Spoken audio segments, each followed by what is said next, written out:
เคอเว่นอี้บทเรียนที่หนึ่งมาร์คลมกับบัวแก้วมาร์ค多小下个月学校要举行汉语演讲比赛你知道吗บัวแก้วเดือนหน้าโรงเรียนมีการจัด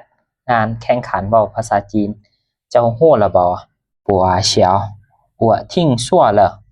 ค่อยได้ยินมาแล้วมาร์ค你报名了吗เจ้าสมัครละบ่บัวเฉียว还没有你的口语比我好你应该报名ยังบ่ได้สมัครเจ้าเว้าภาษาจีนได้ดีกว่าข่อยเจ้าควรจะสมัครมาร์ค我的发音和声调没有你准การออกเสียงของข่อยกับเสียงวรรณยุกต์บ่ถูกคือเจ้าบัวเฉียว可是你的口语比我流利แต่ว่าเจ้าเว้าภาษาจีนได้เรียนหลายกว่าข่อย马克我觉得声调有一点难我的三声和四声都没有你好ค่อยรู้สึกว่าเสียงวรรณยุกต์ยากหน่อยหนึ่งเสียงสามเสียงสี่ค่อยออกเสียงบ่ได้ดีคือเจ้าปัวเฉียว是啊三声太难了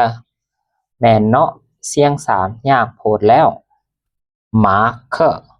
你比我好多了เจ้าดีกว่าข่อยหลายแล้วปัวเฉียว哪里我总是一边想发音一边说得比较慢อยู่ไสข้อยมักจะคิดถึงวิธีออกเสียงในใจไปนำแล้วก็เว้าไปนำเว้าเลยค่อนข้างช้า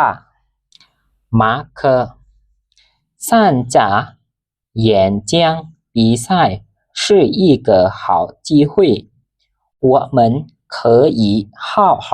练习一下发音和声调เข้าร่วมแข่งขันเว้าภาษาจีนแม่นโอกาสดีอันหนึ่งพวกเราได้ฝึกการออกเสียงและเสียงวรรณยุกต์ได้อย่างดี我想对我们一起去报名吧แม่นพวกเราไปสมัครนำกันเนาะ